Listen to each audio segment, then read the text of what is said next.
Olá, meus cumprimentos a todos, aqui estou eu para mais um vídeo, eu sou a Penha e hoje nós vamos trabalhar ainda em continuidade do estudo do livro Jesus e Atualidade, o capítulo 8, que tem como título Dever, Jesus e Dever.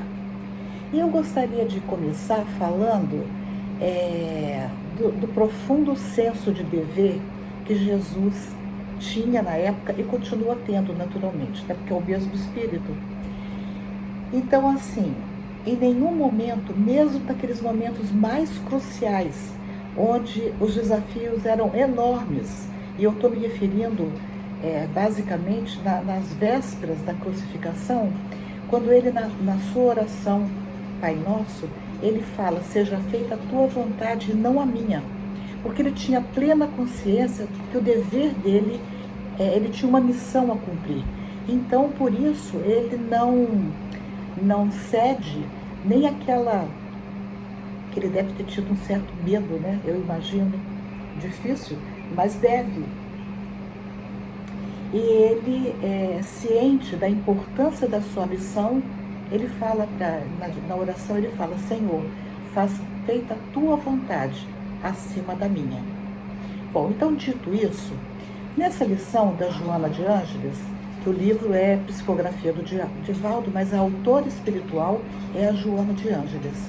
Ela vai fazer um arrazoado a respeito de dever, mas lá no meio ela vai citar uma parábola de Jesus, que é a parábola que está em Mateus capítulo 21, versículo 28, que é a parábola dos dois filhos. Então ela conta que o Mateus se recorda que havia um homem que tinha dois filhos.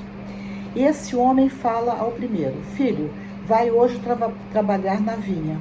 Ao que o filho respondeu, sim senhor. Porém, refletindo mais tarde, ele resolve não ir. Depois esse mesmo pai fala para o segundo filho, fez a mesma proposta, vai trabalhar na vinha. E o filho diz, não quero. Todavia, esse filho se arrepende e foi. E aí é feita a seguinte proposta. Qual dos dois atendeu à vontade do pai? O mestre pergunta. E Mateus responde, foi o segundo. Então nós temos aqui uma bela de uma lição para a gente refletir. Porque assim, muitas vezes, a gente tem, nosso primeiro impulso é dizer sim para as coisas, mas depois a gente não faz. Dizer que vai, mas não vai. Dizer que fez, mas não fez. E o segundo filho é aquele que diz não, a primeira reação é dizer não, e depois ele reflete e cumpre as ordens do pai. E muitos de nós agimos exatamente desse jeito. Segundo essa parábola, a gente vê que Jesus conta essa parábola para mostrar que a ação é mais importante do que a intenção.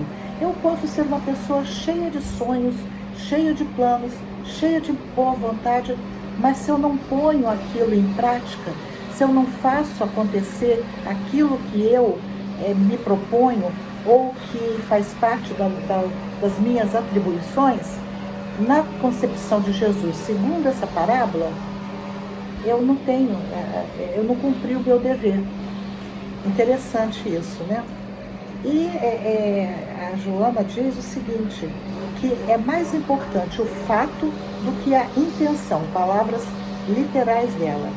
E ela vai dizer assim, abre aspas, a ação deve predominar porque é resultante do dever. Né? Dever, eu cumpro o meu dever, o dever não implica de eu ficar de braços cruzados. Para ela, a ação, não se tornam necessárias palavras melífluas ou confortadoras, mas sim a decisão de realizá-la corretamente. Então tem aquelas pessoas que têm uma palavra doce, né? É suave, e a outra que é mais hostil, mas a que é hostil ela faz, e aquela que é toda docinha não faz o que compete a ela fazer. Ele, Jesus, sempre propõe o dever, a ação, bem entender, a fim de melhor atuar. Ele não induz ninguém à alienação da realidade objetiva do mundo. Ou seja, você viver fora da realidade. Não adianta você achar que pode ser uma pessoa boa, mas não estando no mundo. A gente precisa estar no mundo, embora não sendo do mundo, ou seja, não praticando as coisas ruins que o mundo propõe, mas estar no mundo, porque o mundo coloca para a gente uma série de desafios que nós, quando lutamos, nós vamos sair do lugar, vamos aprender, vamos nos elevar.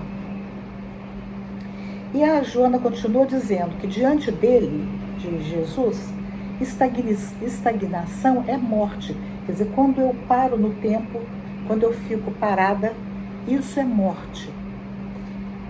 E a estagnação, é crime cometido contra o reino de Deus, que está dentro do próprio homem, necessitando de ser conquistado. O reino de Deus está dentro de nós, mas a gente não vai conquistar esse reino parado, inativo. Nós precisamos de ação, nós precisamos agir para sairmos desse processo de inércia que muitas vezes nos caracteriza, quer dizer, de não fazer nada, deixar que os outros façam por nós o que nos compete. Aí a Joana termina essa parte dizendo: todas as parábolas que ele, Jesus, nos ofereceu estão plenas de ação, sem impositivos externos, antes como resultado de espontânea lucidez da consciência desperta. Bom, aí eu vou propor para vocês uma questão, ou uma situação, problema. Vocês conhecem alguém que cobram muito dos outros, mas quando chega a sua vez, para ela não tem cobrança? Pessoas que só se enxergam como direito, mas dever nenhum, ou que acham que aos outros cabe tudo, fazer tudo por ela, e a ela não cabe nada. Ela quer ser servida, mas ela não quer servir. Pessoas que transferem a sua responsabilidade para outros, independentemente de ver o outro e ficar extremamente cansado enquanto essa pessoa fica de papo pro ar. Conhece alguém assim? Então, são exemplos de pessoas que não cumprem com o seu dever. Porque o nosso dever aqui na vida é ser gentil, é ser solidário, é servir, não é ser escravo, mas é fazer a nossa parte na construção desse reino de Deus, que é o reino onde nós vamos buscar transformar a nossa existência em algo útil e sempre a caminho da luz, a caminho de Deus. Essas pessoas, elas se esquecem de que o fazer é um desafio que demonstra coragem e que todos temos deveres inadiáveis para com os nossos compromissos, para conosco e para com os nossos irmãos terrestres. Quer dizer, a minha mãe dizia assim: nós não estamos na terra de férias, nós estamos aqui para trabalhar, nós estamos aqui para construir um mundo mais justo, à medida do possível. Bom, então, dito isso, eu vou passar para a parte final do texto e ler, onde a Joana diz o seguinte: com base na questão de você, às vezes, querer, para agradar, dizer sim, quando você sabe que não vai fazer, que não vai cumprir com a sua promessa, não vai cumprir com o teu dever, a Joana diz o seguinte: nunca prometas realizar o que não pretendes fazer. Se você já sabe que não quer fazer, não prometa. É melhor. Não dá ilusão para o outro de que você vai fazer algo que no fundo, você não quer fazer. Jamais, continua Joana, permaneças inoperante, quer dizer, sem ação, em um lugar já conquistado. Porque se você já conquistou um patamar, aquilo é um patrimônio seu. E se você permanece inativo, você está deixando de aproveitar os seus talentos, o seu potencial. Identifica as possibilidades aí vigentes e segue adiante. Quer dizer, eu vou identificar o que eu sei fazer, o que eu sou capaz de fazer no bem. E vou continuar agindo, porque o meu objetivo não é parar no tempo, é sempre avançar. Porque eu avançando, eu cresço e todos aqueles que estão ao meu redor vão crescer também. O dever que te impõe renúncia e sacrifício também te alça à harmonia, liberando-te dos conflitos e das dúvidas. Olha que bonito isso aqui.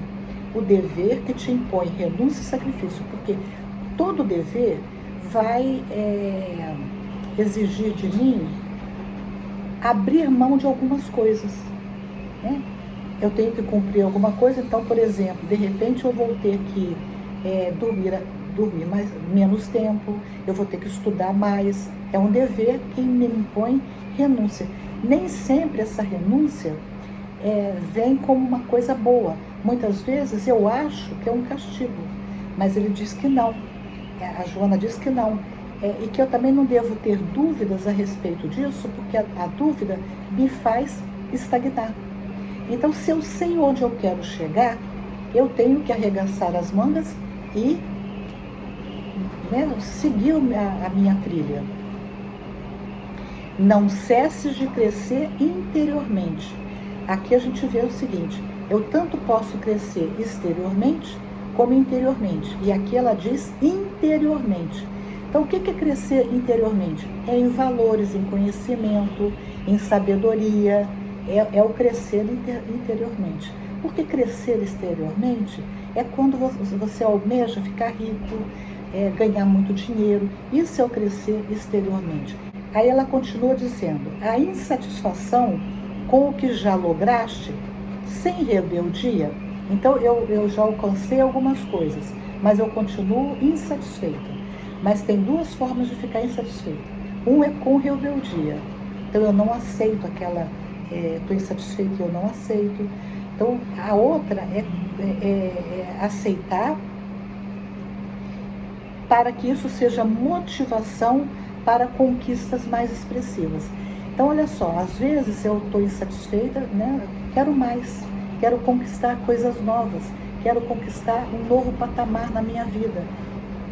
É válido, porque ele vai servir como uma força para eu seguir adiante.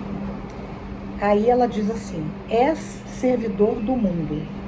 Quer dizer, aqui, ó, você é servidor do mundo, você não está aqui para ser servido, você está aqui para servir. E olha só, gente, aí quem está me ouvindo pode pensar assim: ah, mas eu vou servir, só eu servir? Não, porque essa lição é para todo mundo. Então, eu sou servidora do mundo, mas cada um de nós é servidor do mundo também. Quem está me ouvindo, quem não está me ouvindo, quem convive comigo. Então, se cada um de nós se sentir servidor do mundo, não vai pesar para ninguém, porque cada um vai fazer a sua parte. Jesus, continua a Joana, que se originara das estrelas, e aqui é bem interessante porque a doutrina espírita diz que Jesus, ele encarnou aqui na Terra, ele é um ser estelar, é um ser celeste.